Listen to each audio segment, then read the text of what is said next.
হঠাৎই বাজারে চিনির সংকট, নির্ধারিত ৭৪ টাকার পরিবর্তে ৮০ টাকায় বিক্রি করতে মিল মালিকদের কারসাজি। অভিযোগ ব্যবসায়ীদের কমিয়ে দিয়েছে সরবরাহ। ভোলার মেঘনা তেঁতুলিয়া নদীতে মিলছে ঝাঁকে ঝাঁকে ইলিশ, খুশি জেলেরা।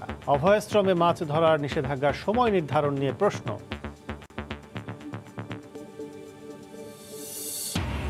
বিমানবন্দরে আরটিপিসিআর ল্যাব বসানো হলো, শুরু হয়নি করোনা পরীক্ষা। সময় মতো ফেরা নিয়ে দুশ্চিন্তায় যাত্রীরা।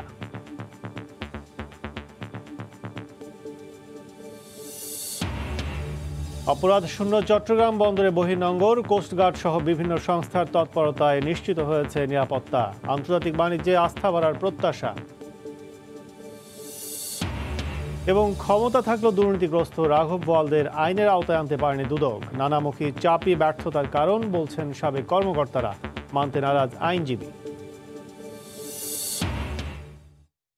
দেখছিলেন শিরোনাম। আমন্ত্রণ জানাচ্ছি দেশ ও দেশের বাইরের অর্থ বাণিজ্যের নানা খবর নিয়ে আমাদের নিয়মিত আয়োজন এ সময় বাণিজ্যে। আপনাদের সঙ্গে আছি আমি কাজল আব্দুল্লাহ। কারসাজি আর অজুহাতের কবলে পড়ে দেশের চিনির বাজার আবার অস্থির হয়ে উঠেছে। সরকারের বেঁধে দেয়া ৭৪ টাকার পরিবর্তে নিজেদের প্রস্তাবিত ৮০ টাকা দামে চিনি বিক্রি করতে মিল মালিকরা কারসাজি করছে বলে অভিযোগ করেছেন ব্যবসায়ীরা। আর সরবরাহ কমিয়ে দেয় পাইকারি পর্যায়ে প্রতি কেজি চিনি বিক্রি হচ্ছে ৭৫ টাকার বেশি দরে। বিস্তারিত জানাচ্ছেন কমল দে। প্রতি কেজি ৭৪ টাকা দরে চিনি বিক্রি করতে ২ সপ্তাহ আগে দাম নির্ধারণ করে দেয় বাণিজ্য মন্ত্রণালয়। প্রথম কয়েকদিন সে দরে চিনি বিক্রি হলো, এখন প্রতিদিনেই দাম বাড়ছে। নিজেদের প্রস্তাবিত ৮০ টাকা দরে চিনি বিক্রি করতে গত ১০ দিন ধরে সরবরাহের গতি কমিয়ে দিয়েছে মিল মালিকেরা বলে অভিযোগ পাইকারি ব্যবসায়ীদের। মিল মালিকরা আমাদেরকে বলতেছে ৮০ টাকার নিচে মাল বিক্রি করবো না। আবার গভর্নমেন্ট বলে আমরা খুচরা মার্কেটে ৭৪ টাকার নিচে পাইকারি রেট করতে পারবে না। যার দরুন বাজার একবার বাড়ে একবার উঠানামা করে। চট্টগ্রামে আগে স্থানীয় একটি মিলের চিনি সরবরাহের পরিমাণ তুলনামূলক বেশি হলো। গত ১ মাস ধরে নানা সমস্যার কথা বলে চিনি সরবরাহ বন্ধ রেখেছে। এই অবস্থায় চট্টগ্রামের ব্যবসায়ীদের ঢাকার মিলগুলোর উপর ভরসা করতে হলো। সেখান থেকে কাঙ্ক্ষিত চিনি না পাওয়ায় বাজারের অস্থিরতা কাটছে না। প্রস্তাবনা দিয়েছে এখন আমরা ৮২ টাকা রেট করার জন্য। সরকার এখনো কোনো সমাধান করে নাই, সেটার কারণ ওরা এখন আপাতত কোনো সেল দিচ্ছে না। গত সপ্তাহে এগুলা আপনার ২৭৫০-৬০ টাকা মতো ডিউ ছিল আর কি। আজকে আপনার ২৭৮০ টাকা মতো চলে। বছরে দেশে ২৫ লাখ মেট্রিক টন চিনির চাহিদা রয়েছে, যার বেশিরভাগই বিদেশ থেকে আমদানি করতে হয়। সরকারি মিলগুলো কোনো কার্যকর ভূমিকা রাখতে পারছে না। এই অবস্থায় দাম নিয়ন্ত্রণের টিসিবির মাধ্যমে চিনি বিক্রির প্রস্তাব করছেন ব্যবসায়ীরা। একমাত্র উপায় দেশি মিলের মালগুলো সিডি সেল দিয়ে মার্কেটকে নিয়ন্ত্রণ করা। টিসিবির মালগুলো যেন ওই বিক্রি করে মার্কেটটা একটু নিয়ন্ত্রণে আনে। সবশেষ শনিবার পাইকারি পর্যায়ে প্রতিমন চিনি বিক্রি হয়েছে ২৮০০ টাকা দরে, যা আগের সপ্তাহে ছিল ২৭৪৫ টাকা। কমল দে, সময় সংবাদ, চট্টগ্রাম। দীর্ঘ প্রতীক্ষার পর অবশেষে ভোলার মেঘনা তেঁতুলিয়া নদীতে ইলিশের দেখা পায় খুশি জেলেরা। ইলিশ ধরার মোকামে চালান করা নিয়ে ব্যস্ত সময় পার করছেন তারা। তবে আকাল কাটিয়ে যখন ইলিশে মাছঘাটগুলো ভরে উঠতে শুরু করেছে, তখন মা ইলিশ রক্ষায় নিষেধাজ্ঞার খবরে জেলে পল্লীতে নেমে এসেছে হতাশা। ইলিশের অভয়াশ্রমে অভিযানের সময় নির্ধারণ নিয়েও প্রশ্ন তুলেছেন মৎস্যজীবীরা। নাসিরুদ্দিন লিটনের তথ্য, উৎপল দেবনাথের ছবি নিয়ে রিপোর্ট। আষাঢ় মাস থেকে মেঘনা তেঁতুলিয়া নদীতে ইলিশের মৌসুম শুরু হলেও এবারের চিত্র ছিল সম্পূর্ণ ভিন্ন।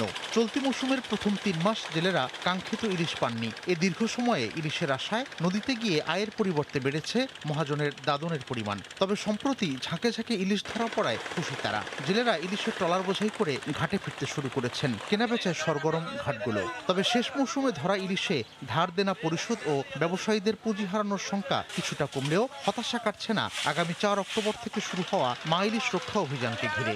মাছ আমরা উড়াই দিয়েছি, মাছে এখনো ডিম হয় নাই, ডিম হইতে এখনো অনেক সময় আছে। আপনাদের কাছে আমাদের অনুরোধ, আপনারা সময়টা একটু বাঁচিয়ে দেন। প্রতি দান আছে ২০,০০০, ৭ দান আছে ১০,০০০, এমন করে ৩০-৩৫,০০০ টাকা করে দান আছে। আমরা অপরাধ ১০ দিন ফিসে দিলে ভালো হয়তো। ইলিশ রক্ষার অভিযানের সময় এগিয়ে আনায় জেলেদের মধ্যে হতাশা বিরাজ করছে উল্লেখ করে সময় নির্ধারণ নিয়ে প্রশ্ন তুলেছেন মৎস্যজীবী সমিতির নেতা। ইলিশ মাছের পেটের ডিমই দেখি না, তাহলে ইলিশ মাছ ছাড়ুন না, মাছ কই থেকে আসবে? তা আমাদের দাবি হলো যদি অভিযানটা আরো 5-7 দিন বা সামনে একটা কাটাল 10 দিন পিছিয়ে দিত, তাতে জেলেদের জন্য অনেক ভালো হতো। আর দেরিতে হলেও নদীতে ইলিশের দেখা মেলায় লক্ষ্যমাত্রা অর্জনের পাশাপাশি জেলেদের ক্ষতি পুষিয়ে নেয়ার বিষয়ে আশাবাদী মৎস্য বিভাগ। ইলিশ মাছ সাধারণত এই মৌসুমে, প্রজনন মৌসুমে তারা সমুদ্র থেকে ঝাঁকে ঝাঁকে নদীতে আসে। তো যে কোনো কারণেই হোক তাদের ডিমের পরিপক্কতা দেরিতে আসার কারণে তারা দেরিতে প্রজনন করার জন্য নদীতে আসতেছে। এই জন্যই আমাদের নদীতে ইলিশ আসার যে সময়টা এটা ধীরে ধীরে একটু পরিবর্তনের দিকে যাচ্ছে। চলতি বছর জেলায় ইলিশের লক্ষ্যমাত্রা 1,77,000 মেট্রিক টন। মৌসুমের প্রথম 3 মাসে ধরা পড়েছে 38,200 মেট্রিক টন ইলিশ। সময় সংবাদ, ভোলা।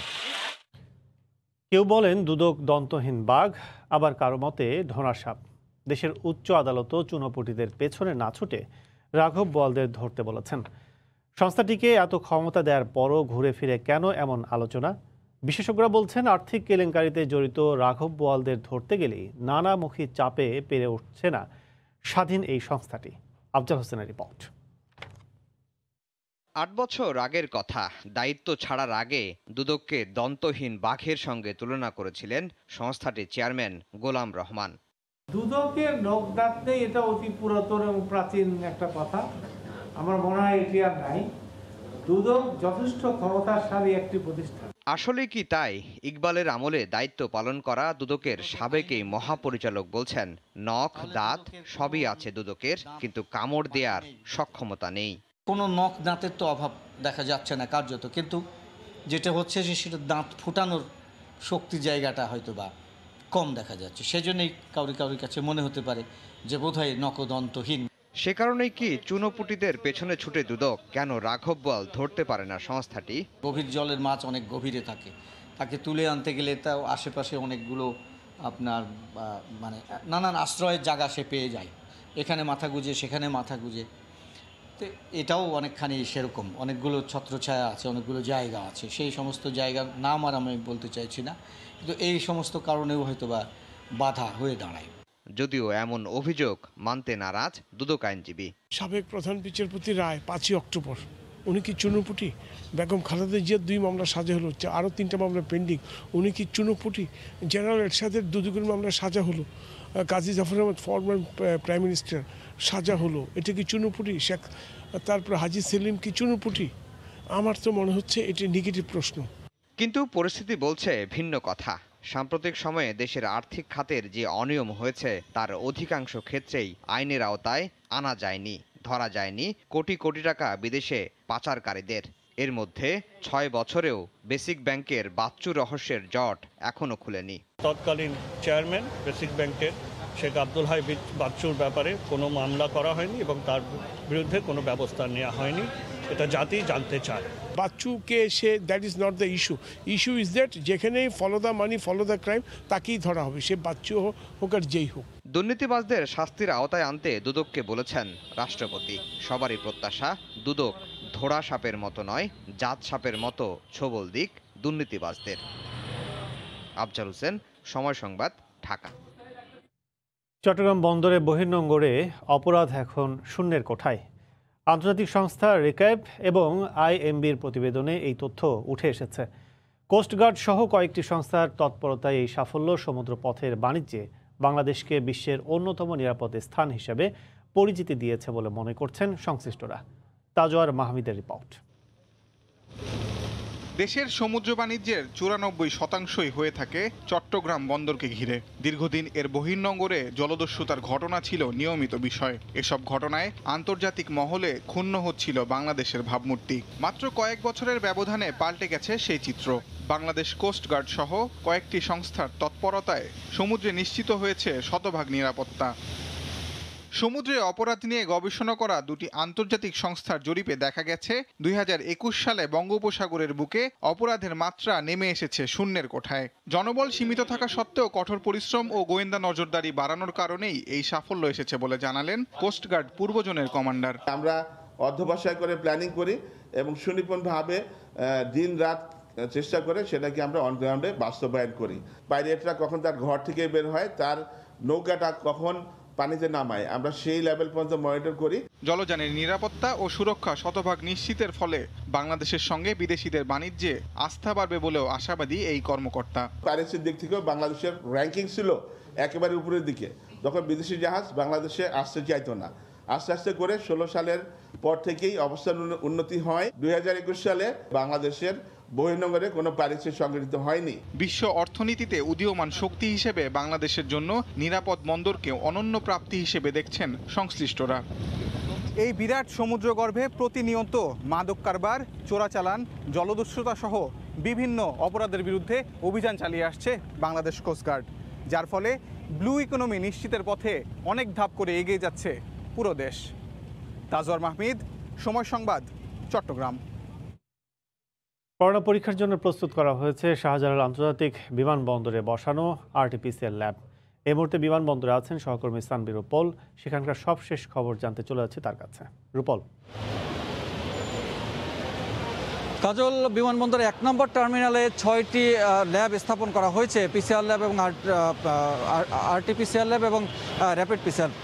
তো এখনও পর্যন্ত যে পরিস্থিতি সেটি হচ্ছে গতকালকে এখানকার যারা বিমানবন্দরের কর্মকর্তা কর্মচারী আছেন তাদেরকে 100 জনকে ট্রায়াল রান করার কথা ছিল, যদিও কাল রাতে সেই 100 জনকে কিন্তু করা যায়নি, যার ফলে তাদেরকে এখন কিন্তু ট্রায়াল রানের আওতায় আনা হয়েছে এবং সকাল থেকে সেই ট্রায়াল রানগুলো চলছে বলে আমরা জানতে পেরেছি। তবে ততক্ষণে এখানকার যে যাত্রীরা যারা দুবাইগামী বা আরব আমিরাতগামী যাত্রীরা আছেন তারা কিন্তু কিছু সংখ্যক যাত্রী আমরা দেখতে পেয়েছি ভিড় করেছেন। তাদের কয়েকজনের সাথে আমার কথা হয়েছে এবং 6টি প্রতিষ্ঠানের 12টি ল্যাব স্থাপন করা হয়েছে, কিন্তু 12টি ল্যাবের এখনও পর্যন্ত কিন্তু কার্যক্রম আনুষ্ঠানিকভাবে শুরু করা যায়নি, বিশেষ করে যাত্রীদের জন্য। 100 জনের যে ট্রায়াল রান দেওয়ার কথা ছিল গতকাল রাতে হয়নি এবং আজকে সকাল থেকে শুরু হয়েছে। তারপরে আমরা জানতে পারবো যে সেটি আসলে কতটুকু প্রস্তুতি রয়েছে এবং প্রতি ঘন্টায় কতজনকে তারা এই র্যাপিড টেস্ট করতে পারবেন এবং সেই র্যাপিড টেস্টের মাধ্যমে তারা দুবাই বা আরব আমিরাতের অন্যান্য দেশে তারা অন্যান্য জায়গায় তারা যেতে পারবেন। যদিও কয়েকজন যাত্রীর সঙ্গে আমি কথা বলেছি এখানে এসেই, যারা আসলে এখানে ঘুরছিলেন, যে গতকাল যারা টিকিট কনফার্ম করেছেন কিন্তু এখনও পর্যন্ত যেতে পারছেন না শুধুমাত্র এই টেস্টের কারণে। করোনা টেস্টের একটু জানিয়ে রাখি, সেটি হচ্ছে কি 72 ঘন্টার মধ্যে যে টেস্টের নিয়ম আছে সেই নিয়মটি পালন করতে হবে। পাশাপাশি এখানে বিমানবন্দরে এসেও আরেকটি পরীক্ষা করে, দ্রুত পরীক্ষা করে এখান থেকে বিমানে উঠতে হবে। তো যে যাত্রীরা এখানে ভিড় করেছিলেন এবং সেই যাত্রীরা কিন্তু এখনও পর্যন্ত ঘুরছেন, যে তারা বিভিন্ন গন্তব্য থেকে এসেছেন বা ঢাকার আশপাশের এলাকা থেকে বা বিভিন্ন জেলা থেকে এসেছেন। তারা বলছেন যে তাদের এই টেস্ট না করতে পারলে তাহলে তারা যেতে পারবেন না, এবং একজনকে পেয়েছি যার ভিসার মেয়াদ আগামীকালকে শেষ এবং আজকেই তার যেতে হবে। কিন্তু এমন একটি পরিস্থিতিতে তিনি একটি অনিশ্চয়তার মধ্যে পড়েছেন। শুধুমাত্র তিনি নয়, এমন অনিশ্চয়তার মধ্যে কিন্তু আরব আমিরাতের যাত্রীরা প্রায় সবাই আটকে আছেন এবং শুধুমাত্র যারা সরাসরি সেখানে যাবেন তারা নয়, সেখান থেকে ট্রানজিট ভিসায় যারা যাবেন তারাও কিন্তু সেখানে বিমান ল্যান্ড করতে পারবেন না যদি তাদেরকে এই বাংলাদেশ থেকে আরটিপিসিআর টেস্ট না করা হয় এবং এইটি চালু না হয়। তো আগামীকালকের মধ্যে চালু হবে কিনা সেটি আসলে বোঝা যাবে কিছুক্ষণ পরে। 100 জনের যে ট্রায়াল রান আছে সেই 100 জনের ট্রায়াল রানের উপর ভিত্তি করে তারা আসলে কখন এটি যাত্রীদের জন্য ছেড়ে দেবেন সেটির উপর নির্ভর করছে যে যাত্রীরা কখন থেকে আসলে এই টেস্টটি করতে পারছেন। এবং তারপরেই বিমানবন্দর কর্তৃপক্ষ সিভিল এভিয়েশন কর্তৃপক্ষকে জানানো হবে এবং সিভিল এভিয়েশন কর্তৃপক্ষকে জানানোর পরেই তারা আসলে কথা বলে এই ফ্লাইট শিডিউলটি ঠিক করবেন। তো এখনও পর্যন্ত বিমানবন্দর থেকে ছিল এটুকুই। ফিরে যাচ্ছি স্টুডিওতে। শাহজালাল বিমানবন্দরে করোনা পরীক্ষায় ল্যাব বসানো কার্যক্রম শেষ। সবশেষ অবস্থা জানাচ্ছিলেন সহকর্মী সানবীর রূপল। শুষ্ক মৌসুমে ভয়াবহ খরা, বর্ষায় দুকুল ছাপিয়ে বন্যা। এই অবস্থায় তীব্র সংকটে তিস্তা পারের মানুষের জীবনযাত্রা। অভিন্ন এই নদী নিয়ে বাংলাদেশের প্রত্যাশা পূরণ করতে পারেনি প্রতিবেশী দেশ ভারত। ন্যায্য হিস্যা আদায় না হওয়ায় হতাশ উত্তরের মানুষ। এই বাস্তবতায় মহাপরিকল্পনা বাস্তবায়নের দাবি তাদের। শাকিল মাহমুদের ক্যামেরায় রতন সরকারের রিপোর্ট। বর্ষার বৃষ্টি আর গরমে হিমালয়ের বরফ গলা পানিতে সারা বছর প্রবাহমান ছিল তিস্তা। শীতের শুষ্কতায় পানি কমলেও কখনো পানি শূন্য হতো না এ নদী। তবে সে বাস্তবতায় এসেছে পরিবর্তন। আন্তঃনদী সংযোগ প্রকল্পের মাধ্যমে তাদের বিভিন্ন অঞ্চলে সেচ সম্প্রসারণ, জলবিদ্যুৎ প্রকল্প সহ নানা প্রকল্প বাস্তবায়নে অভিন্ন এই নদীর উজান থেকে শুষ্ক মৌসুমে যথেচ্ছ পানি প্রত্যাহার করছে ভারত। এতে ক্ষতিগ্রস্ত হচ্ছে দেশের উত্তরাঞ্চলের কৃষি। আবার বর্ষায় নির্বিচারে বাঁধ ও ব্যারেজ খুলে দেয়ায় ঢলের তোড়ে ডুবছে জনপদ। খরার সময় তো ওই আবাদেই না হয়, পানি দেয় না। যখন দরকার হয় তখন তো আমরা পানি পাই না ঠিকভাবে। আমরা ছোটোবেলার থেকেই দেখি যে আমাদের নদীর কাজ হবে, আমাদের নদীর কাজ হচ্ছে না তো। মূলত ব্যাপক খনন ও স্থায়ী তীর রক্ষার মাধ্যমে বন্দর কেন্দ্রিক নৌ চলাচল ফিরিয়ে আনা, আধুনিক কৃষি ব্যবস্থা গড়ে তোলা, উদ্ধার হওয়া জমিতে কলকারখানা স্থাপন, আবাসন সহ বহুমুখী প্রকল্প বাস্তবায়নের মাধ্যমে ভারতের আগ্রাসন মোকাবেলার জন্য একটি মহা পরিকল্পনা প্রণয়ন করছে সরকার। তিস্তা নদী কোথাও 7 কিলোমিটার, কোথাও 8 কিলোমিটার, কোথাও 10 কিলোমিটার আছে, এটাকে ড্রেজিং করে এবং ইয়েটা প্রস্তটাকে ছোট করে নিয়ে এসলে আমাদের হাজার হাজার স্কোয়ার কিলোমিটার জমি জাগবে। তিস্তা ও তিস্তাপাড়ের মানুষকে রক্ষায় মহাপরিকল্পনা বাস্তবায়নের আন্দোলনে মুখর জনপদে এবারের বিশ্ব নদী দিবস পালিত হচ্ছে। আমরা তিস্তা বাঁচাও থেকে 6 দফা দাবিতে আন্দোলন করছি। সেই আন্দোলনের মূল কথা হচ্ছে বিজ্ঞানসম্মতভাবে তিস্তা মহাপরিকল্পনার দ্রুত বাস্তবায়ন, তিস্তা চুক্তি সই, জলাধার নির্মাণ। নদীর উপর নির্ভরশীল এ জনপদে একটি সঠিক মহাপরিকল্পনা বাস্তবায়ন হবে বলে আশা তিস্তাপাড়ের মানুষের। রতন সরকার, সময় সংবাদ, রংপুর। দেখছেন এ সময় বাণিজ্য। স্থান সংকটে পণ্য জট তৈরি হয়েছে বেনাপোল স্থলবন্দরে। এতে ব্যাহত হচ্ছে আমদানি রপ্তানি বাণিজ্য। ব্যবসায়ীরা জানান, বন্দরে পণ্য রক্ষণাবেক্ষণ পর্যাপ্ত জায়গা না থাকায় সড়কে রপ্তানি পণ্যবাহী ট্রাকের দীর্ঘ সারি তৈরি হয়েছে। ভারতে প্রবেশের অপেক্ষায় আছে প্রায় 2000 ট্রাক। এছাড়া বেনাপোল বন্দরে প্রবেশের অপেক্ষায় ভারতের কালীতলা পার্কিংয়ে প্রায় 5000 ট্রাক। বন্দরের অবকাঠামো উন্নয়নে কর্তৃপক্ষের কাছে অনেকবার দাবি জানানো হলেও কোনো কাজ হয়নি। এতে সময়মতো পণ্য পরিবহন করতে না পারায় লোকসান হচ্ছে বলে দাবি ব্যবসায়ীদের।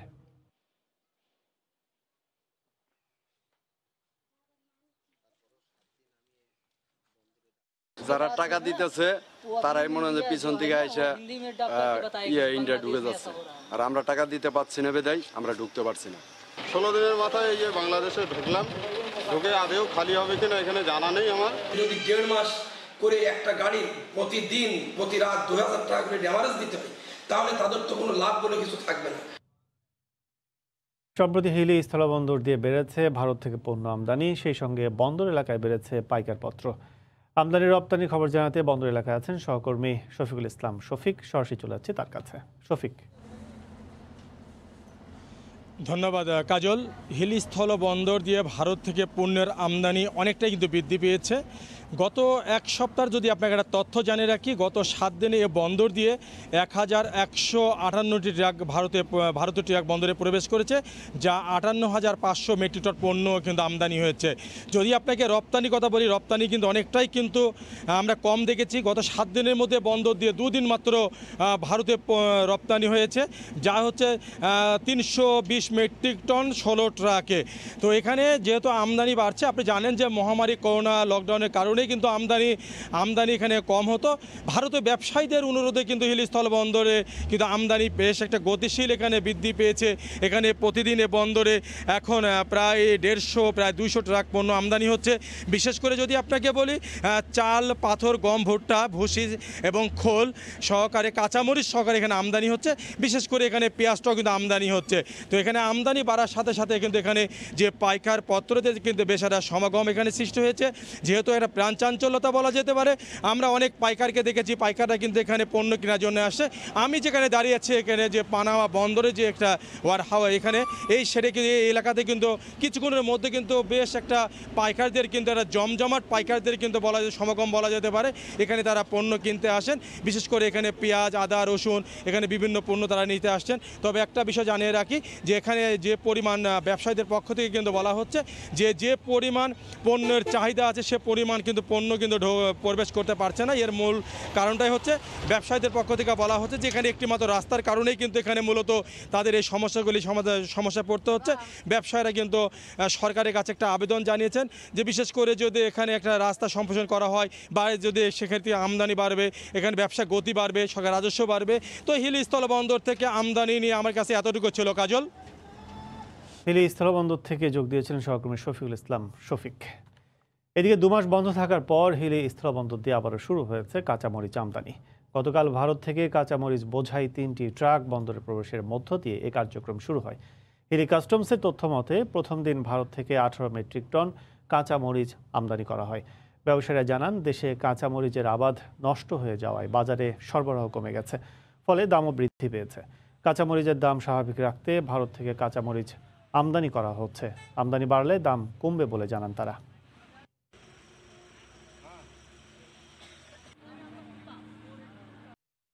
দেখছেন এই সময় বাণিজ্য। বাগেরহাটের ফকিরহাটে গ্রীষ্মকালীন টমেটোর বাম্পার ফলন হয়েছে। মৎস্য ঘেরের পাশে শেডে স্বল্প খরচে টমেটো চাষ করে বেশি লাভবান হচ্ছেন চাষিরা। কৃষি বিভাগের সহযোগিতায় গ্রীষ্মকালীন টমেটোর ফলনে এই সফলতা বলে জানান উপজেলা কৃষি কর্মকর্তা। বাগেরহাট থেকে আলী আকবর টুটুলের পাঠানো ছবি ও তথ্য নিয়ে রিপোর্ট। মৎস্য ঘেরের পাশে পলিথিনের ছাউনি দিয়ে শেড বানিয়ে প্রথমবারের মতো উন্নত জাতের গ্রীষ্মকালীন টমেটো চাষ করে ভালো ফলন পেয়েছেন চাষিরা। স্বল্প খরচে মাত্র 2 মাসের মধ্যে আশানুরূপ ফলন পেয়ে উচ্ছ্বসিত চাষিরা। এবার প্রতি হেক্টর জমিতে 30 থেকে 35 মেট্রিক টন টমেটো উৎপাদন হয়েছে। প্রতি কেজি 70 থেকে 80 টাকা দরে টমেটো বিক্রি করতে পেরে খুশি চাষিরা। উপরে পলিথিন দিয়ে এই যে টমেটো চাষ করতেছি, আমরা অনেক লাভবান হচ্ছি। 25% জমিতে গ্রীষ্মকালীন টমেটো আবাদ করে প্রায় 4000 কেজি টমেটো উৎপাদন করি। 15 শতক জমিতে আমি অন্তত 1.5-2 লাখ টাকা সর্বোচ্চ আশা করি।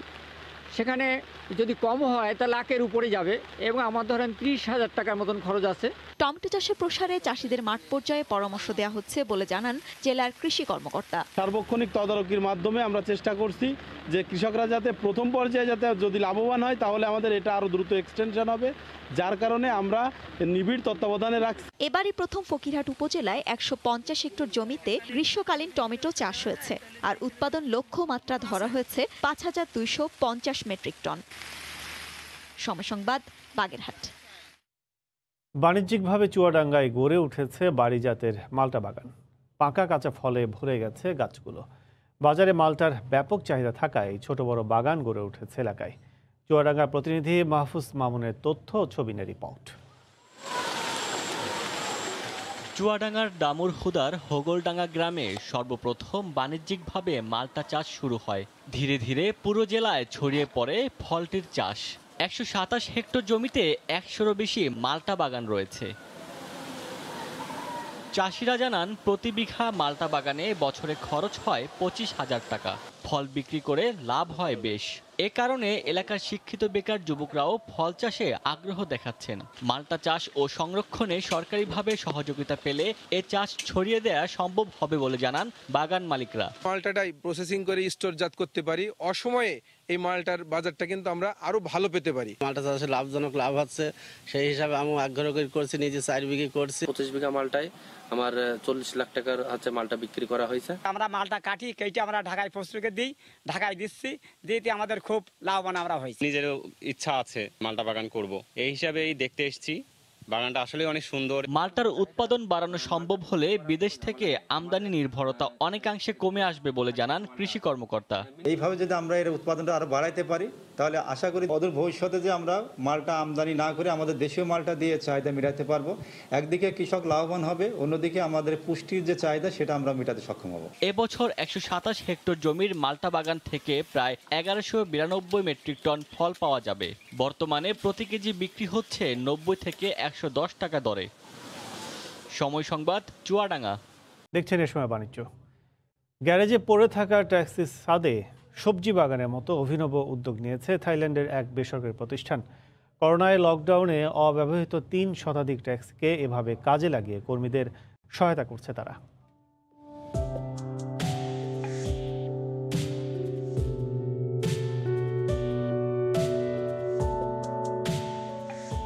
উন্মুক্ত জায়গায় পার্কিং করা শত শত ট্যাক্সি, তবে তা কোনো যাত্রী পরিবহনের জন্য নয়। প্রতিটি গাড়ির ছাদেই লাগানো হয়েছে বিভিন্ন প্রজাতির শাকসবজির গাছ। থাইল্যান্ডের একটি পরিবহন প্রতিষ্ঠান অস্থায়ী চাষাবাদের এমন উদ্যোগ নিয়েছে। করোনাকালে দেশটিতে কয়েক মাসের লকডাউনের এভাবে চালকদের পাশে থাকতে চেয়েছে তারা। প্রকল্পের উদ্দেশ্য কিছু একটা করে মানসিক চাপ কমানো, সেই সাথে চালক ও অন্য কর্মীদের খাওয়ার জন্য কিছু সবজি চাষ করা। করোনাকালে আর্থিক সমস্যা মোকাবেলার একটা চেষ্টা বলা যায়, তবে আমাদেরকে সরকারের পক্ষ থেকে সহায়তা করা উচিত।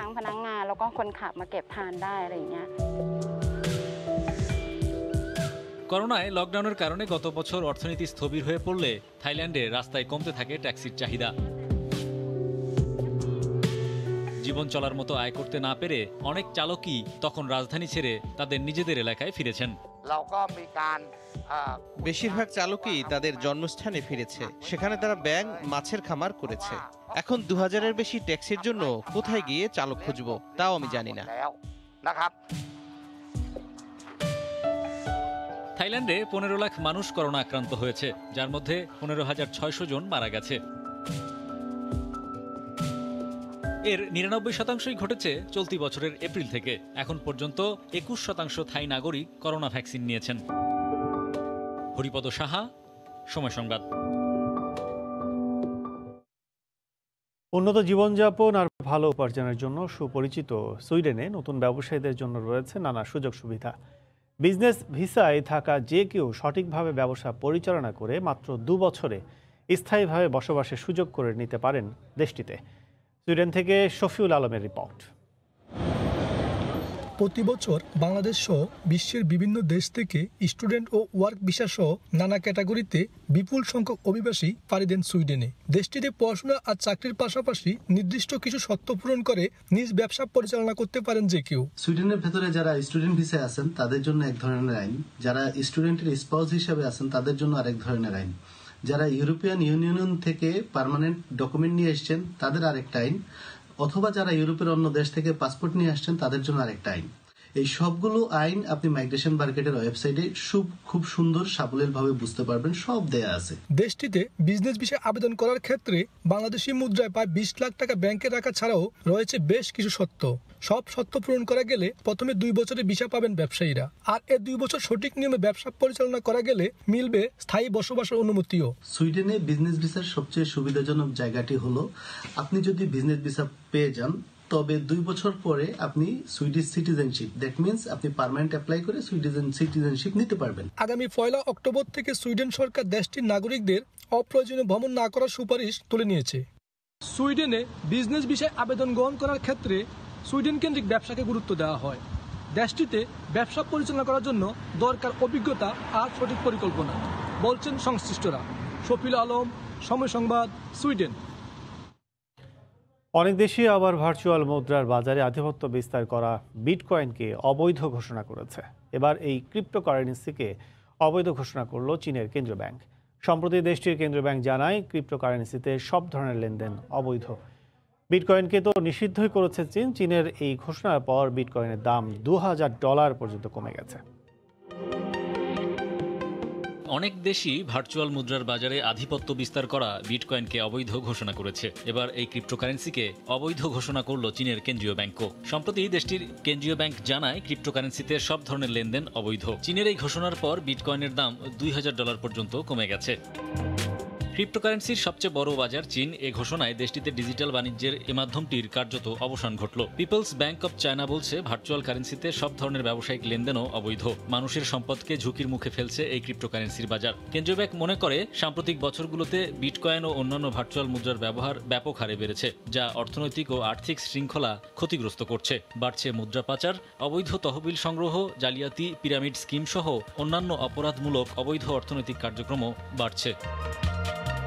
এর আগে চীনা কর্তৃপক্ষের বিভিন্ন নীতিমালার কারণে গত বছর বিটকয়েনের মতো ক্রিপ্টোকারেন্সির বৈশ্বিক দর ব্যাপক হারে ওঠানামা করে। অপরাধমূলক কার্যক্রমে এ বিনিময় মাধ্যমের ব্যবহার ঘিরে সন্দেহ ও মুদ্রাপাচার রোধেই নীতিমালা কঠোর করল চীনা নিয়ন্ত্রক সংস্থা। গত শুক্রবার একেবারেই নিষিদ্ধ করার কথা জানায় পিবিওসি। কেন্দ্রীয় ব্যাংকটির এক অনলাইন বিবৃতিতে জানানো হয়, নিষেধাজ্ঞা ভঙ্গকারীদের বিরুদ্ধে অপরাধ দমন আইনের আওতায় তদন্ত করা হবে। নোটিশে ক্রিপ্টোকারেন্সি বেচাকেনা, টোকেন বিক্রি এবং ভার্চুয়াল অন্যান্য বিকল্পের মাধ্যমে লেনদেনকে অবৈধ বলা হয়েছে। সবশেষ তথ্য অনুযায়ী ঘোষণার পর 5.5% দর হারিয়ে $42,232 নেমে আসে বিটকয়েনের মূল্য। 2019 সাল থেকে চীনে ক্রিপ্টোকারেন্সি তৈরি বা বাণিজ্য অবৈধ হলেও চলতি বছর এর ওপর দমন আরও বাড়ে। এ সময় ক্রিপ্টোকারেন্সির গ্রহণের মাধ্যমে লেনদেন বন্ধ রাখতে বাণিজ্যিক ব্যাংকগুলোকে নির্দেশ দেয় বেইজিং। বন্ধ করা হয় চীনে ক্রিপ্টো মাইনারদের বিশাল নেটওয়ার্ক। হরিপদ সাহা, সময় সংবাদ। ক্রীড়া খাতের পোশাক, জুতা সহ বিভিন্ন পণ্য উৎপাদনকারী বিখ্যাত মার্কিন প্রতিষ্ঠান নাইকি এবং দেশটির রিটেইল বিপণন প্রতিষ্ঠান কস্টকো পণ্য সংকটে ভুগছে। বিশ্বব্যাপী করোনা মহামারীতে সাপ্লাই চেইন বিপর্যস্ত হওয়ায় এমন সমস্যার মুখোমুখি তারা।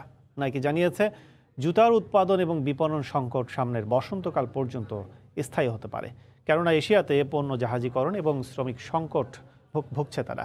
একই সঙ্গে কস্টকো টয়লেট পেপারের মতো পণ্য কেনায় পুনরায় সর্বোচ্চ সীমা বেঁধে দিয়েছে ক্রেতাদের জন্য। প্রতিষ্ঠানটি বলছে, ক্রেতারা করোনার পরবর্তী ধাক্কার ভয়ে বেশি কিনে মজুত করছেন, কিন্তু কস্টকো তাদের বিক্রয় কেন্দ্রগুলোতে পণ্য পাঠাতে হিমশিম খাচ্ছে। গত বৃহস্পতিবার নাইকি জানায়, চলমান সংকটের কারণে তারা তাদের বিক্রির লক্ষ্যমাত্রা কমিয়েছে।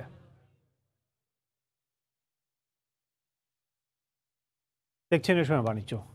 বিভিন্ন ক্ষেত্রে অসামান্য অবদানের জন্য স্কয়ার গ্রুপের প্রতিষ্ঠাতা ও প্রয়াত চেয়ারম্যান স্যামসন এইচ চৌধুরীর জন্মদিনে পাবনার সুজানগর পৌরসভা ও উপজেলা পরিষদ নানা উদ্যোগ নিয়েছে।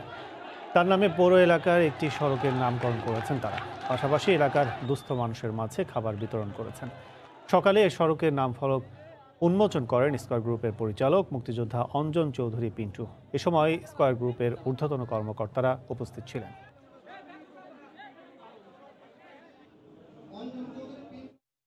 এ সময় বাণিজ্যের শীর্ষ সংবাদগুলো জানিয়ে দিচ্ছে আরও একবার। এখন প্রথম গেলাম 6 নাম্বার গেটে, বললো 1 নাম্বার গেটে, তারপর 1 নাম্বার গেটে বলছে, আবার বলতে 6 নাম্বার গেটে, কারণ দুবাই যাইতে এখন রেপিড পিসিআর করতে 6 ঘন্টা আগে। বিশাল মেয়াদ বাড়াই নাই, তা আমার মনে হয় লাইফটা শেষ হয়ে গেল, বুঝছেন। বিমানবন্দরে আরটিপিসিআর ল্যাব বসানো হলেও শুরু হয়নি করোনা পরীক্ষা। কখন হবে জানেন না প্রবাসীরা, রাত কাটাচ্ছেন এয়ারপোর্টেই। হঠাৎই বাজারে চিনির সংকট, নির্ধারিত 74 টাকার পরিবর্তে 80 টাকায় বিক্রি করতে মিল মালিকদের কারসাজি। অভিযোগ, ব্যবসায়ীদের কমিয়ে দিয়েছে সরবরাহ।